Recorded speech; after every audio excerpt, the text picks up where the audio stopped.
JP Fournier of the Movie Jerks here, coming to you on day 27 of Sci-Fi September, the month where I watch a new science fiction film that I've never seen every day for the full month.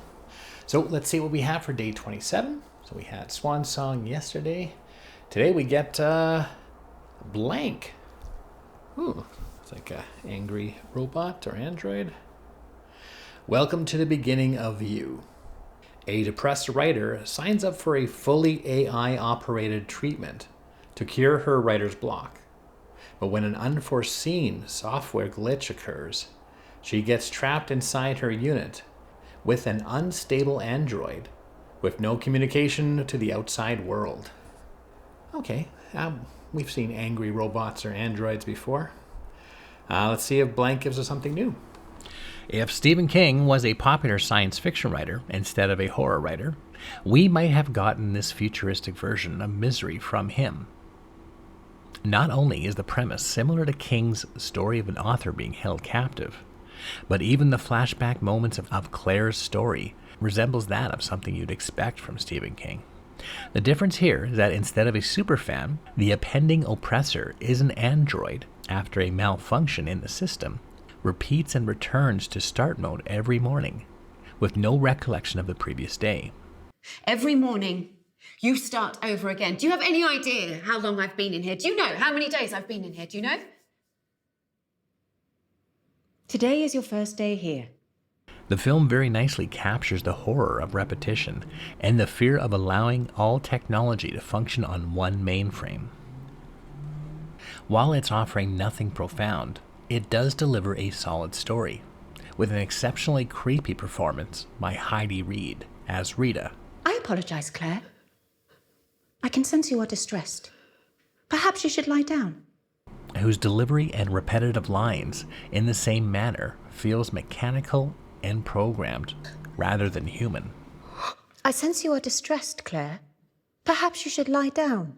This is a film about confinement, which happens to currently be the most repeated topic in the last 2 years.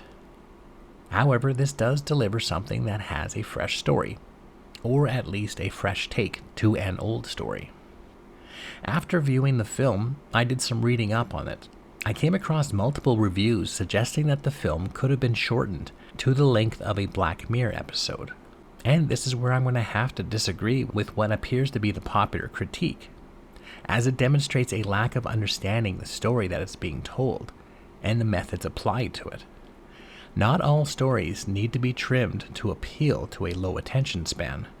This is a film about the torture of time and the stress of being stuck in a continuous loop. The length of time is necessary to help the viewers understand this torment, and this made even more clear with a one take that happens in the third act that nicely demonstrates the frightening ease of patterns that Tina the android echoes each day. And the flashbacks, while plentiful, do resemble what a writer would go through when trying to retrieve and reflect on troubled and frightening past. And not to leave out, the editing of these segments and reducing Claire's torment with her writing would also discredit the finale. Blank is not a groundbreaking film by no means. Yet it is a well-told story that understands how to tell it appropriately. Hello, Claire. My name is Rita. I will be your assistant for the next 30 days. And there we go, day 27 of Sci-Fi September. This time I watched Blank.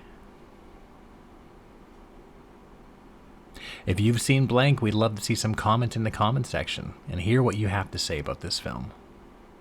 Also, if you're curious about other films you're going to be watching in this for Sci-Fi September or 31 Horrors in 31 Days, do be sure to hit the subscribe button.